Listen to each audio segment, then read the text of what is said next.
Hi అందరికీ నమస్కారం. నేను మీ సింగర్ ఝాన్సీ. నేను మా పొలం నాటుపెట్టిన విషయం మీ అందరికీ తెలుసు. సో పొలం బాగా గంట కట్టాలని ఏ మందు వాడాలని ఆలోచిస్తున్న సమయంలో నాకు ఈ భూమి జనక గురించి తెలిసింది. కాకపోతే ఎందుకు ఆలోచించిన అంటే ఒకరు చెప్తే నమ్మడం కాదు, డైరెక్ట్గా దీన్ని వాడిన రైతు దగ్గరికి అడిగి తెలుసుకున్న తర్వాత వాడదామని నేను ఆలోచిస్తున్నా.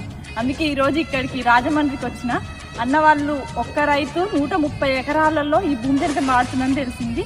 ఈ అన్న 50 ఎకరాల్లో వాడుతుండు. ఇట్లా వీళ్ళిద్దరే కాదు, ఇంకా వేరే వాళ్ళు మనకు తెలియకుండా ఎంతో మంది ఈ భూమి జనకను వాడుతున్నారని వీళ్ళు చెప్తున్నారు.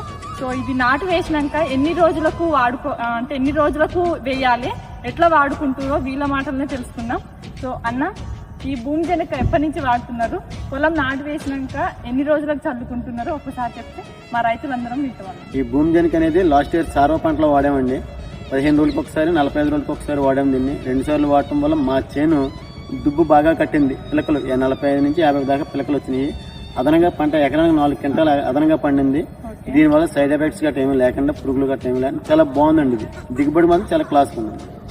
మీరు చెప్పడే కాదన్నా, ఈ పొలం చూస్తేనే మాకు అర్థమవుతుంది. చూడండి, ఒక్క మొలక వచ్చేసి ఎన్ని పిలకలు వేసిందో, అంటే ఎంత గంట కట్టిందో. ఇందులో 40 నుంచి 50 దాకా ఉన్నాయి. ఇంతసేపు ఒక్కటాన్ని చూపిస్తలేను, ఈ పొలం మొత్తం అట్నే ఉంది. మీకు చూపెట్టాలని ఒకదాన్ని బీకినాము.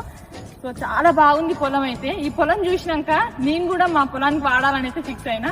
ఇప్పుడే ఈ రోజే నేను వెళ్ళేటప్పుడు ఈ భూమి జనకను తీసుకొని వెళ్తా. మరో వీడియోలో మీకు ఖచ్చితంగా చూపిస్తాను ఆ పొలానికి వేసేది. సో ఏ రైతు అయినా సాటి రైతును మోసం చేయాలని అయితే చూడడు, ఎందుకంటే కష్టం విలువ తెలుసు కాబట్టి.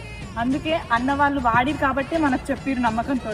సో అదే నమ్మకంతో మనం ఆ భూమి జనక వాడుకొని మనం కూడా మంచి దిగుబడి పొందుదామని అనుకుంటున్నాం.